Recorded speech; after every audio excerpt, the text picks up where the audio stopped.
आपको क्या लगता है कि कांग्रेस पार्टी को चाहिए कि प्रियंका जी को और कोई बड़ी भूमिका भी दे? She is a face of the Congress party. Rahul ji is fighting to protect the institutions in process of saving democracy. Priyanka ji is connecting with the people and वो difference in that sense दिखता है, but I think as a team it will work very well for the Congress party. Congress में या कांग्रेस के बाहर कई लोग तो प्रियंका वर्सेस राहुल की बात करते हैं। लोगों को लगता है कि राहुल पिछले 20 साल से पार्टी में पॉलिटिक्स में हैं, कांग्रेस को लीड कर रहे हैं पिछले 10-12 साल से। अब ना प्रियंका को चांस मिलना चाहिए इसका। ये पार्टी के अंदर का तो मैं नहीं कहूँगी, बट ये बीजेपी को बड़ा सूट करेगा कि अगर they create illusion of Priyanka versus Rahul. ये सारे और इश्यूज हैं हमारे पास, पर हम कर क्या रहे हैं? हम डिबेट कर रहे हैं वंदे मातरम पे, हम जा रहे हैं नेहरू पे, हम जा रहे हैं जिन्ना पे। मतलब कांग्रेस पार्टी 2014 के बाद से कहीं कुछ कामयाबी भी मिली है, मैं ये नहीं कहूँगा कामयाबी नहीं मिली है। ट्रेडिशनली जिस तरीके से कांग्रेस पार्टी चलती थी वैसे कांग्रेस पार्टी आज के ज़माने में, मोदी शाह के ज़माने में नहीं चल सकती है। मोदी जी का जो नाम है वो इतना बड़ा नाम है कि लोग उनके नाम पे ही वोट डालते हैं, भाजपा के नाम पे वोट नहीं डालते। फिर भी भाजपा को माइक्रो मैनेज करना पड़ता है और वो करती है माइन्यूट डिटेल से।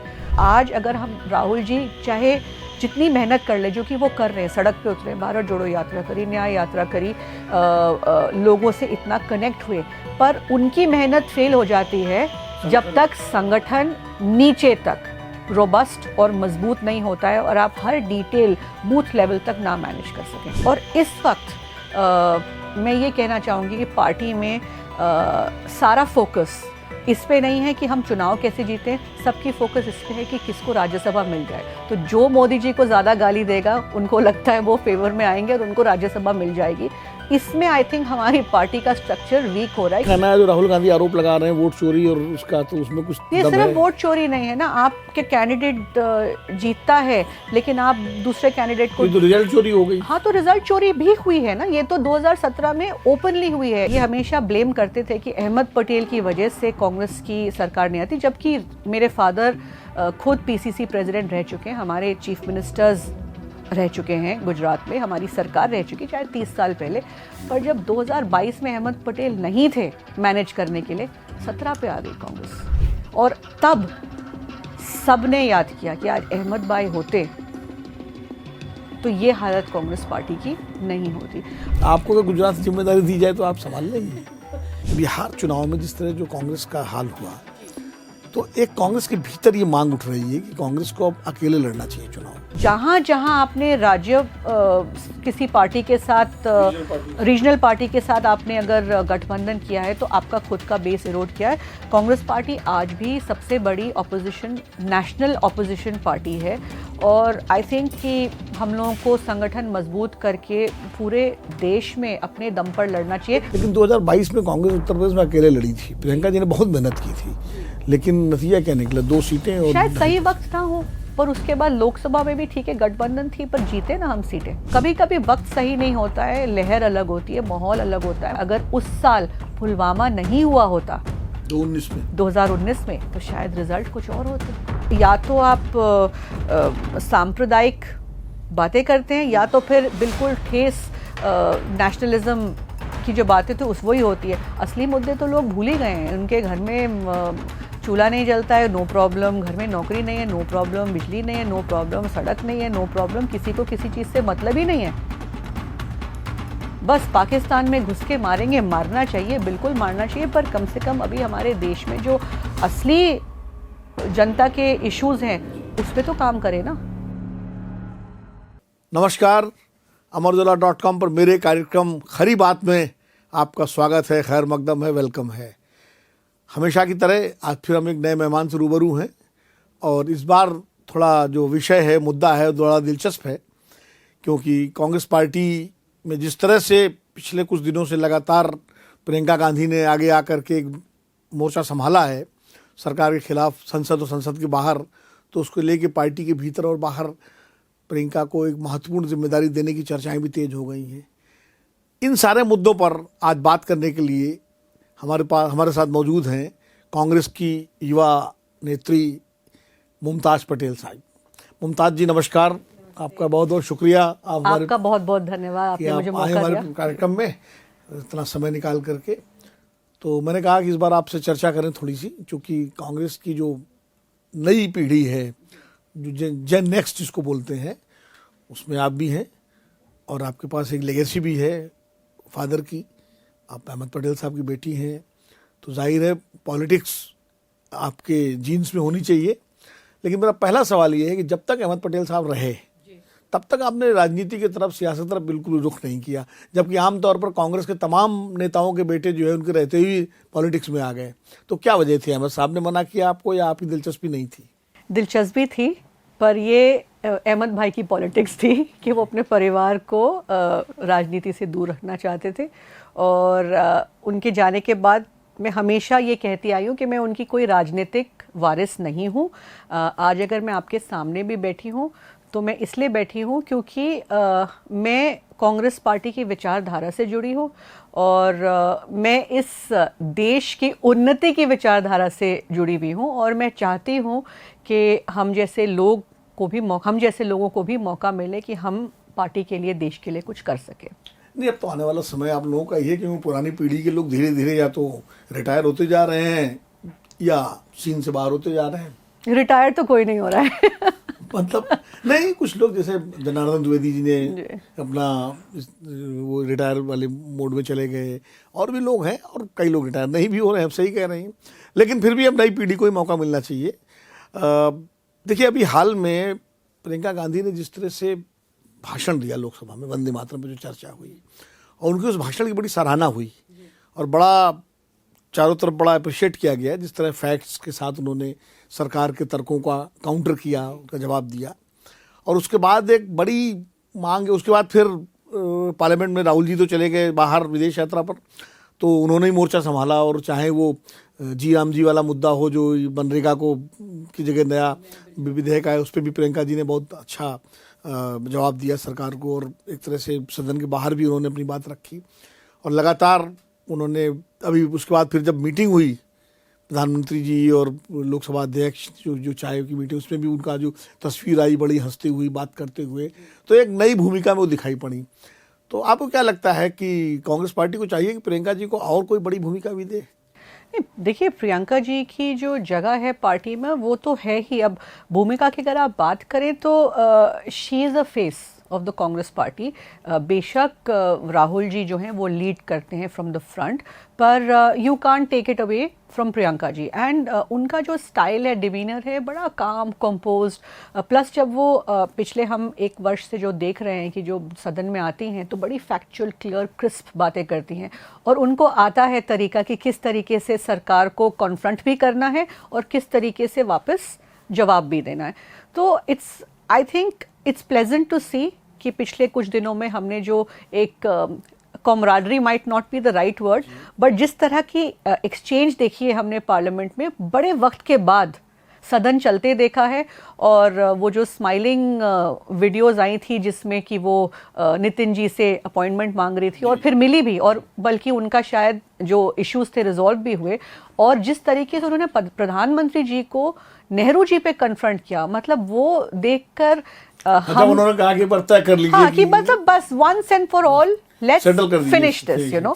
एंड वो बड़े मतलब क्रिस्प तरीके से कहा कि public has taken notice, young people have taken notice, क्योंकि जहां मैं जा रही हूँ इसकी चर्चा हो रही है और जो यंग जनरेशन है उनको दिख रहा है कि बिल्कुल बात तो सही है, सदन में किसी भी चीज़ पे चर्चा नहीं होती है, नेहरू जी पे ही बात चली जाती है। तो she made it clear once and for all कि बस खत्म। अब हम आते हैं प्रदूषण के मुद्दे पे, अब हम आते हैं औरतों की सेफ्टी के मुद्दे पे, अब हम आते हैं फॉलिंग रुपी के मुद्दे पे। मतलब इतने सारे और इश्यूज हैं हमारे पास, पर हम कर क्या रहे हैं? हम डिबेट कर रहे हैं वंदे मातरम पे, हम जा रहे हैं नेहरू पे, हम जा रहे हैं जिन्ना पे, मतलब पास्ट में। सो आई थिंक उनका जो मैसेजिंग था वो इतना क्रिस्प एंड क्लियर था कि it has sent pleasant vibes across the country. अच्छा, चूंकि आप अहमद पटेल साहब की बेटी हैं और अहमद भाई सोनिया जी के राजनीतिक सलाहकार थे, तो काफ़ी नज़दीकी थी उनकी और आपकी, तो आप पहले भी प्रियंका जी से और राहुल जी से मिली होंगी जब आप पॉलिटिक्स में नहीं थी?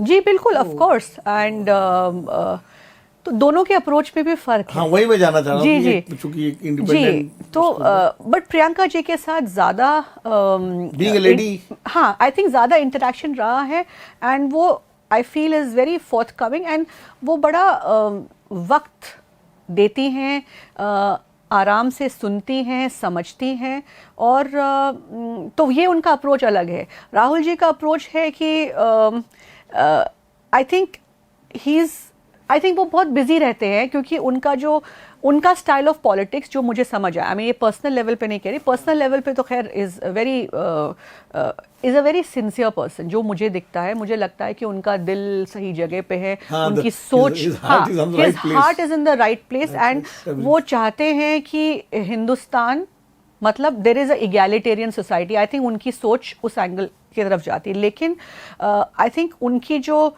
पॉलिटिक्स है या उनका जो अप्रोच है is very confrontational, angry young man, and disruptive, if I would say. Angry young man, yes, probably. And Priyanka ji का जो approach है is very calm, composed, people centric, you know. तो I think Rahul ji is fighting to protect the institutions in process of saving democracy. Priyanka ji is connecting with the people, and वो difference in that sense दिखता है, but I think as a team it will work very well for the Congress both are party. complementary to each other, or they are... Yes, I feel it should be good cop, bad cop. I think it should be complementary. I think Congress party को इस तरह की camaraderie की ज़रूरत है, कि मतलब एक अगर मुद्दे इस तरीके से उठा रहे हैं तो दूसरे बैलेंस करके फ्लोर मैनेज कर रहे हैं। बट कांग्रेस में या कांग्रेस के बाहर कई लोग तो प्रियंका वर्सेस राहुल की बात करते हैं। लोगों को लगता है कि राहुल पिछले 20 साल से पार्टी पॉलिटिक्स में हैं, कांग्रेस को लीड कर रहे हैं पिछले 10-12 साल से, अब ना प्रियंका को चांस मिलना चाहिए इसका। तो ये कई बार इस तरह की बात उठती है। अभी इमरान मसूद ने भी एक स्टेटमेंट दे दिया, जो एमपी हैं, कि प्रियंका जी को आगे लाना चाहिए, प्राइम मिनिस्टर कैंडिडेट डिक्लेयर करना चाहिए। तो ये सब चीज़ें उठती हैं, तो कहीं ना कहीं पार्टी ऐसा मैसेज भी तो जाता है कि पार्टी के अंदर कहीं एक तरह से दो तरह की राय है।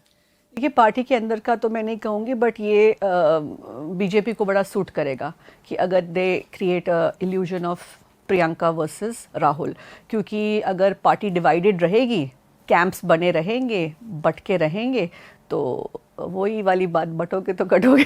तो कांग्रेस पार्टी के लिए आई थिंक उनके ऑपोजिशन, मतलब जो सरकार है बीजेपी, इनके लिए तो बड़ा सही मौका है कि आप एक परसेप्शन क्रिएट कर दे कि there is a Rahul versus Priyanka. तो आपको लगता है इस परसेप्शन के पीछे बीजेपी है?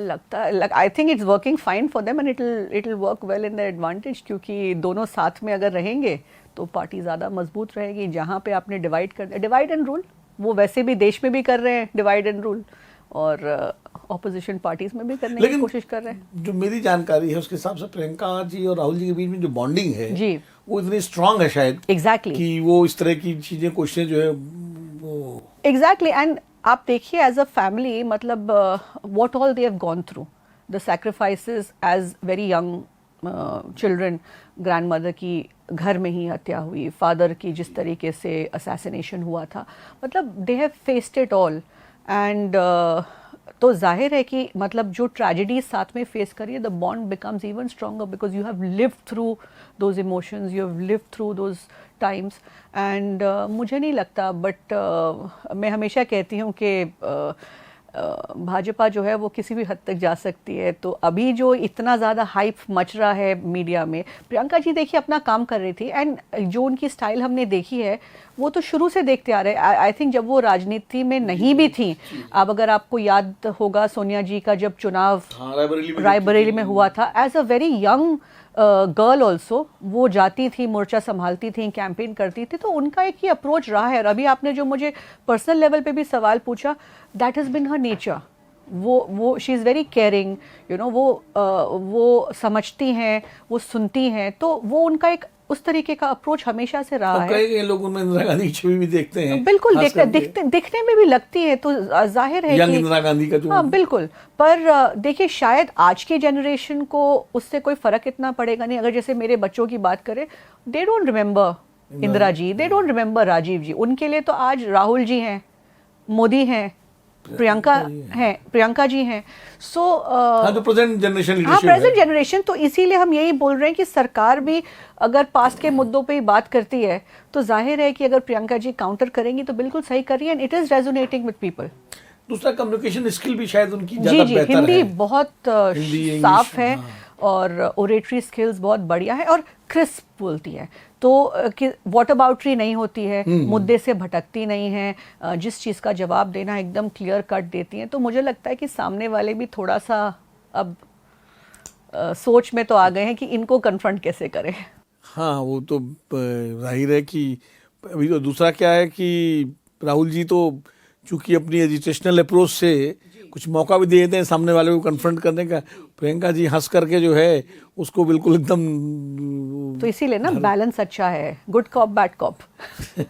Who is good cop and who is bad cop. No, Rahul ji is confrontational, तो वो तो स्ट्रेट अप अटैक मोड में है। प्रियंका जी डिप्लोमेटिक होके बैलेंस करके अपनी बात पहुंचा देती हैं। हाँ, तो चलिए अब राहुल और प्रियंका से आगे बढ़ के थोड़ा पार्टी पे बात करते हैं जी कि कांग्रेस पार्टी 2014 के बाद से कहीं कुछ कामयाबी भी मिली है, मैं ये नहीं कहूँगा कामयाबी नहीं मिली है। जैसे 2017 में गुजरात में बहुत बढ़िया चुनाव जी। लड़ी, हालांकि सरकार नहीं बना पाई। जी फिर 2018 में मध्य प्रदेश, छत्तीसगढ़, राजस्थान भी जी। जीता कांग्रेस ने।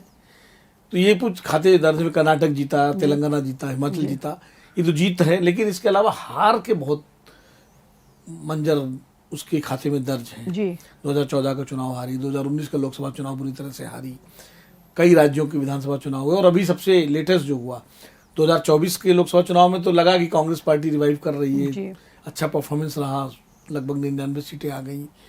लेकिन फिर हरियाणा हार गई, महाराष्ट्र हार गई और दिल्ली हार गई, और अभी लेटेस्ट तो बिहार का बुरा हाल हो गया। तो ये जो, और 2022 में यूपी में बिल्कुल कांग्रेस साफ हो गई। तो ये जो स्थिति है कांग्रेस पार्टी की, ये कब तक चलेगी, और ये से एक यंग कांग्रेस लीडर के रूप में आप इसको कैसे देखती हैं? देखिए, कमियां बहुत हैं, क्योंकि संगठन को मजबूत करने की आवश्यकता है, पर एट द सेम टाइम, इसके बारे में हम अभी बात करेंगे, but at the same time I want to start ये बोल के कि ये लेवल प्लेइंग फील्ड भी नहीं है। 2014 के बाद जब से मोदी सरकार आई है, उसके बाद से अगर आप देखेंगे, मैं भी रेपिटेटिव साउंड करूंगी, पर इंस्टीट्यूशंस एक तरीके से कब्जे में है, कंट्रोल में है। आप मीडिया देखिए, एक मीडिया की नैरेटिव एक तरफ की मोस्टली चल रही है। अब आके थोड़े यूट्यूब चैनल्स आए हैं, या फिर कांग्रेस पार्टी है जिन्होंने अपने चैनल्स शुरू किए हैं, तो हम लोग शोकेस कर पा रहे हैं। पर नैरेटिव्स जो सेट होती हैं, जिस तरीके से इंटिमिडेट किया जाता है, अच्छा पैसे का जो पावर है, अगर आप अभी भी, वैसे भी आप आरटीआई जैसी एक्ट को आपने डाइल्यूट कर दिया है, जितना पैसा आ रहा है इधर ही सरकार, मतलब बीजेपी के पास ही आ रहा है, तो लेवल प्लेइंग फील्ड तो कहीं से भी नहीं है, जिसकी वजह से, अच्छा आप 2024 के चुनाव के टाइम पे आपने अकाउंट्स फ्रीज कर दिए ऑपोजिशन पार्टी के, कौन करता है ऐसे? तो अगर आप हरियाणा की बात करें, शायद 22,000 वोटों से हम हारे, वो जो 6-8 सीटें हैं जिसकी वजह से हमारी सरकार नहीं बनी। लहर पूरी कांग्रेस पार्टी की थी। जिस तरीके से ये माइक्रो मैनेज करते हैं, भाजपा की बात करिए, जाहिर है वो इतना माइक्रो मैनेज करते हैं, और कहीं ना कहीं हम चूक जाते हैं, क्योंकि हमारा संगठन मजबूत नहीं है। हम एकदम, आपके यहाँ आपस में झगड़े भी तो बहुत हैं। हाँ, मैं वहीं पे, हरियाणा में देखिए, शैलजा और हुड्डा साहब के बीच में गुटबाजी इतनी ज्यादा है, जिसकी वजह से आप, अच्छा चुनाव के लिए आपकी तैयारी बहुत लास्ट मिनट पे शुरू होती है, आप कैंडिडेट्स झगड़ों की वजह से 2 दिन पहले तक नहीं डिक्लेयर कर पाते हैं, तो मौका कहाँ है कि कोई प्रिपेयर कर पाए। और ऐसे इतने राज्य हैं जहाँ पे सालों साल से भाजपा की ही सरकार रही है, तो और जहाँ पे आपकी सरकार बन भी जाती है, अभी आपने बात करी 2018 में मध्य प्रदेश में बनी थी, वो तोड़ दी गई, 2019 में ये कर्नाटका में बनी थी, वो तोड़ दी गई।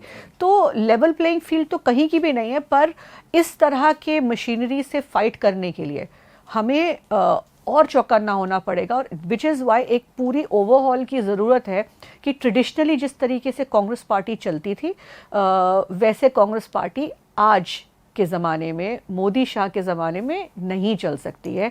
और ये भी कहना चाहूँगी, as a Congress man, as a well wisher of the Congress party, जो कि देखना चाहती कि कांग्रेस पार्टी फिर से सत्ता में आए, कि मोदी जी का जो नाम है वो इतना बड़ा नाम है कि लोग उनके नाम पे ही वोट डालते हैं, भाजपा के नाम पे वोट नहीं डालते। फिर भी भाजपा को माइक्रो मैनेज करना पड़ता है और वो करती है माइन्यूट डिटेल से।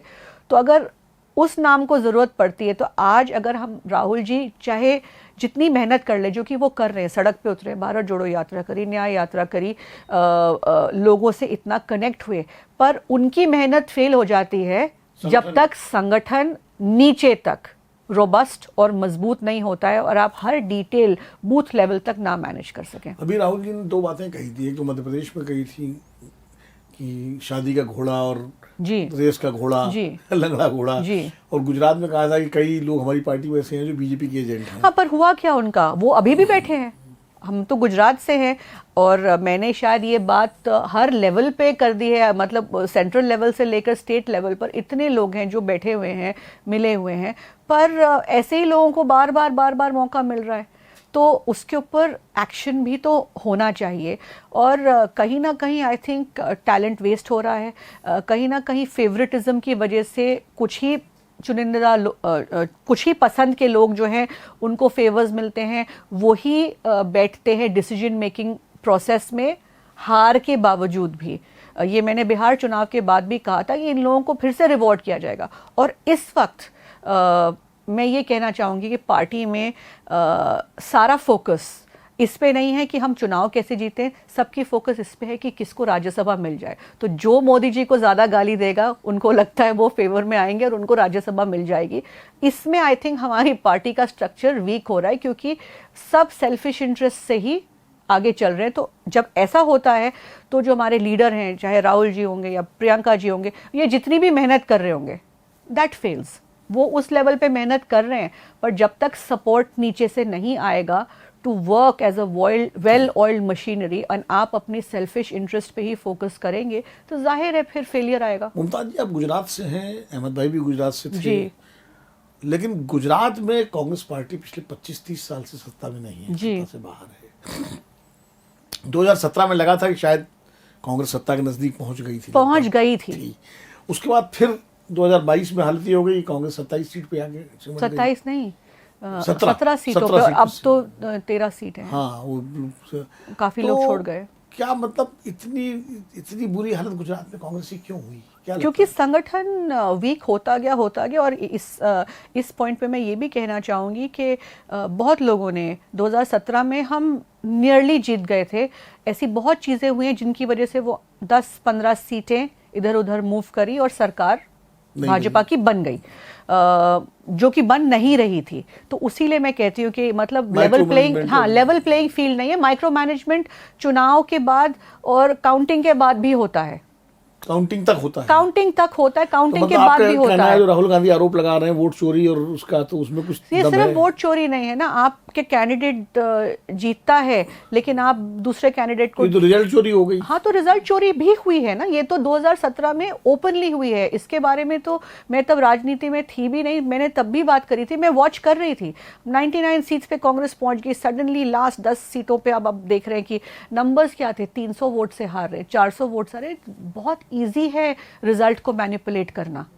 तो ये चीज़ हम 2024 में भी एंटिसिपेट कर रहे थे, हुआ नहीं। तो एक वापस एक बिलीफ आ गया कि हाँ नहीं, लोकतंत्र जिंदा है और चाहे जितनी मर्जी तिगड़म कर ले, लेकिन जब जनता आवाज़ उठाती है तो कोई कुछ नहीं कर पाएगा। लेकिन जो आपने ये बात करी गुजरात की, तो 2017 में हम जीतते जीतते सरकार नहीं बना पाए, और जब 2022 का चुनाव आया तब मैं सक्रिय हुई थी। मेरे फादर की डेथ हुई थी 2020 में, और बहुत सॉफ्ट विस्पर्स में हम सुनते थे कि अब देखना चुनाव का रिजल्ट, अब अहमद भाई नहीं है, अहमद भाई की साठगांठ थी मोदी जी के साथ। तो बड़ा आरोप लगता था। आप जानते हैं, आप मीडिया से हैं, तो ये बात हमेशा चलती थी। पर जिस वक्त देखा कि मतलब पहली बार गुजरात में आप 17 पे आए हो, एक पॉइंट ऑफ टाइम था, मेरे फादर खुद 6 बार राज्यसभा के सांसद बने हैं, जिसका मतलब हमारे पास इतने नंबर्स थे कि आप एक राज्यसभा सांसद चुन सकते हैं। मतलब 50 से ऊपर सीटें आपके पास आती थी, हमेशा आई हैं। 38% के आसपास अच्छा, वोट था 2009 कांग्रेस में तक, वोट 38% के आसपास था, जो 27% बिल्कुल 2009 तक तो हम 12, 13, 14 लोकसभा की भी सीटें 26 में से जीतते आए हैं। 2009 में तो आप 12 सीटें जीत गए। यस, बिल्कुल। ये तो 14 के बाद 0 पे हम आए हैं। तो मेरा कहना ये था कि ये हमेशा ब्लेम करते थे कि अहमद पटेल की वजह से कांग्रेस की सरकार नहीं आती, जबकि मेरे फादर खुद पीसीसी प्रेसिडेंट रह चुके हैं, हमारे चीफ मिनिस्टर्स रह चुके हैं गुजरात में, हमारी सरकार रह चुकी शायद 30 साल पहले। पर जब 2022 में अहमद पटेल नहीं थे मैनेज करने के लिए, 17 पे आ गई कांग्रेस। और तब सबने याद किया कि आज अहमद भाई होते तो ये हालत कांग्रेस पार्टी की नहीं होती। पर कहीं ना कहीं गुजरात में कोई नेता ही नहीं समझ में आता कांग्रेस में कोई है भी। मतलब जिस तरह पहले अहमद भाई थे, वो अपने क्या नाम था, वो वो जो है, जो बाद मोदी जी के खिलाफ चुनाव लड़े थे, शंकर सिंह वाघेला। नहीं, वाघेला बापू तो थे ही, एक और थे, वो केंद्र मंत्री भी रहे थे, मैं नाम भूल रहा हूँ। अर्जुन मोढवाडिया। नहीं, अर्जुन मोढवाडिया तो वहाँ थे, मोदी जी के सामने कौन लड़े थे? मोदी जी के सामने एमएलए के चुनाव लड़े थे विधानसभा का। मैं अच्छा, शक्ति सिंह गोयल। नहीं, वो नाम ही एकदम से दिमाग से उतर, शक्ल मुझे ध्यान अब शक्ति भाई अकेले राज्यसभा के मेंबर ऑफ पार्लियामेंट है। वो इस अभी 26 में नहीं, प्रदेश अध्यक्ष अब वो नहीं है, चेंज हुए हैं, तो अब रिटायर होंगे नेक्स्ट ईयर। अब हमारे पास इतनी सीटें भी नहीं कि हम एक राज्यसभा का सांसद लेकर गुजरात से जा सकें। तो बहुत कमजोर है संगठन। बड़े नेता आते थे कांग्रेस पे, एक से एक दिग्गज नेता। संगठन कमजोर है, पर संगठन के लोग गांव-गांव में हैं। संगठन कमजोर है, लेकिन कांग्रेस के वोटर गांव-गांव में है, और है बेस हमारा है रूरल गुजरात में है। लोग बहुत ज़मीं पे नाराज़ हैं भाजपा की सरकार के साथ, क्योंकि अगर आप देखिए जब से मोदी जी दिल्ली आ गए तो एक रिमोट कंट्रोल सरकार ही वहाँ पे चल रही है। लोग खुश नहीं हैं, लोग नाराज़ हैं, लेकिन वही टीना फैक्टर जो देख रहे हैं, और वही कहते हैं कि आप कुछ नया लेकर नहीं आ पा रहे गुजरात में अभी। लेकिन राहुल जी रिवाइवल की कोशिश में हैं, संगठन सृजन अभियान चला है, अभी जन आक्रोश यात्राएं चल रही हैं। अब इसका कितना अफेक्ट आता है, गुजरात की जिम्मेदारी दी जाए तो आप देखिए, मैं गुजरात में क्या, जहाँ पे भी हो कांग्रेस पार्टी का झंडा लेकर जाने के लिए आप कहेंगे, बिल्कुल जाऊंगी। गुजरात में तो मैं गांव-गांव घूम चुकी हूँ, और ऐसे मैं हमेशा कहती हूँ, ऐसे वोटरों को मिली हूँ जो ये इंडिपेंडेंस के टाइम से कांग्रेस पार्टी के लिए वोट कर रहे हैं, और हैं ऐसे लोग, लेकिन उनको कोई आगे नहीं लाता है, उनको कोई पूछता नहीं है। कार्यकर्ता जो है अहमदाबाद गांधीनगर तक नहीं पहुंच पाते हैं। जब कोई बड़ा नेता आता है तो उनको मौका नहीं मिलता है, उनको फ्रंट पे आने का मौका नहीं मिल रहा है। और जिस लेवल की माइक्रो मैनेजमेंट बीजेपी कर रही है, वो और फिर साथ साथ उनको प्रेरित भी करती है, उनको रिवॉर्ड भी करती है, उनको आगे बढ़ने का मौका भी देती है। आज आप देखिए बीजेपी में 46 ईयर ओल्ड राष्ट्रीय अध्यक्ष बने हैं, 45। तो ये एक इंस्पिरेशन बाकियों को भी देता है कि हमारा नंबर भी लग सकता है। पर लेकिन आपके यहाँ तो जो यूथ लीडर जिनको बढ़ाया गया 2014 से 4 से लेकर 14 के बीच, उसमें कई तो बीजेपी में चले गए, बहुत सारे। बट अब वो देखिए उनकी खुद की अपनी जितिन प्रसाद, व्यक्तिगत कारण होंगे, अशोक चौहान, जी बिल्कुल, सब लोग चले गए, आरपीएन सिंह, तो सबके अपने अपने व्यक्तिगत कारण हैं। इस पे मैं तो जन नेक्स्ट ही थी, कांग्रेस की तो जन नेक्स्ट यही थी। तो लेकिन क्वेश्चन ये है ना कि तो पब्लिक को समझना चाहिए कि फिर आप कौन से बीजेपी को वोट करो, जब आधी बीजेपी कांग्रेस है तो आप वोट क्या कर रहे हो और कौन सी विचारधारा के लिए वोट कर रहे हैं? तो ये तो फिर सिर्फ सत्ता की राजनीति हुई ना। अच्छा ये बताइए मुमताज, आप जो है कि बिहार चुनाव में जिस तरह जो कांग्रेस का हाल हुआ जी, तो एक कांग्रेस के भीतर ये मांग उठ रही है कि कांग्रेस को अब अकेले लड़ना चाहिए चुनाव जी। बिहार में, उत्तर प्रदेश में, बंगाल में तो अकेले लड़ी रही है खैर। तो आपको क्या लगता है, कांग्रेस को अकेले लड़ना चाहिए या जो सहयोगी दल हैं, क्षेत्रीय दल हैं, उनके साथ मिलकर लड़ना चाहिए? मेरा मानना है कि कांग्रेस को अकेले लड़ना चाहिए, क्योंकि जहाँ जहाँ कांग्रेस ने पहले भी गठबंधन करी है, कांग्रेस का ही बेस कमज़ोर हुआ है। अगर आप बिहार की भी बात करें, अगर हम 6 सीटें जीते हैं, अगर हम पूरा चुनाव भी लड़ते सारी सीटों पर भी लड़ते तो शायद रिजल्ट इसी तरीके का था। पर कम से कम पार्टी हर जगह रहती, कार्यकर्ता थोड़े एंथुज रहते, कुछ ना कुछ काम चल रहा होता, कांग्रेस का जो झंडा है वो हर जगह पहुंचता रहता। बिल्कुल, यूपी में भी, जहाँ पे भी बोले आप। और ये जो हम गठबंधन करते हैं, ठीक है, स्ट्रेटेजिक हो सकता है, लेकिन आज की राजनीति में मुझे लग रहा है इसका कोई इतना फ़ायदा नहीं हो रहा है। क्योंकि अगर आप, मैं गुजरात की बात करूँगी, मैं वापस जाती हूँ, आम आदमी पार्टी की जो अलायंस हुई थी लोकसभा के चुनाव में, लोकसभा के वक्त तो उन्होंने जिद करके भरूच जो सीट जिसपे आप भी दावा कर रही थी, आप भी टिकट मांग रही थी। नहीं, टिकट नहीं मांग रही थी मैं, कांग्रेस पार्टी की तरफ से मैं तैयारी कर रही थी। मतलब हाँ, लेकिन उसके बाद क्या हुआ, केजरीवाल जी तो कांग्रेस पार्टी को गाली देकर चलते बने। अब आप जिस भी स्टेट पे देखेंगे, जहाँ जहाँ हमने गठबंधन करी हुई, देखिए तमिलनाडु में चुनाव आ रहे हैं, जीत तो जाएंगे लेकिन कांग्रेस का कोई बेस नहीं है वहाँ पे। बिहार में देखिए कांग्रेस का कोई बेस नहीं बचा, यूपी में देखिए आप कांग्रेस पार्टी का कोई बेस नहीं बचा है। तो ऐसे आई थिंक टाई अप्स करने से खत्म हो गई। हाँ, बिल्कुल बिल्कुल। तो जहाँ जहाँ आपने राज्य किसी पार्टी के साथ, रीजनल पार्टी के साथ आपने अगर गठबंधन किया है तो आपका खुद का बेस इरोड किया है। कांग्रेस पार्टी आज भी सबसे बड़ी ऑपोजिशन, नेशनल ऑपोजिशन पार्टी है, और आई थिंक कि हम लोगों को संगठन मजबूत करके पूरे देश में अपने दम पर लड़ना चाहिए। वक्त लगेगा लेकिन कम से कम यहीं से रिवाइवल होगा। लेकिन 2022 में कांग्रेस उत्तर प्रदेश में अकेले लड़ी थी, प्रियंका जी ने बहुत मेहनत की थी जी, लेकिन नतीजा क्या निकला, 2 सीटें। और शायद सही वक्त ना हो, पर उसके बाद लोकसभा में भी ठीक है गठबंधन थी, पर जीते ना हम सीटें। तो कभी कभी वक्त सही नहीं होता है, लहर अलग होती है, माहौल अलग होता है, मुद्दे अलग होते हैं। 2019 का चुनाव मुझे याद है, लोकसभा का जो हुआ था, तब मेरे फादर ने चुनाव के शुरू के फेजेस में बहुत ही क्लियर कट कहा था कि इस बार भाजपा की सरकार बने भी, बट मोदी जी प्रधानमंत्री नहीं बनेंगे। पर आखिरी 2 फेजेस में जब मैं मिली तो उन्होंने कहा नहीं, बहुत गड़बड़ हो गई है, अब कुछ नहीं हो सकता है। तो वो भी देख रहे थे कि किस तरीके से चुनाव मैनिपुलेट होते। अगर उस साल पुलवामा नहीं हुआ होता 2019 में तो शायद रिजल्ट कुछ और होते।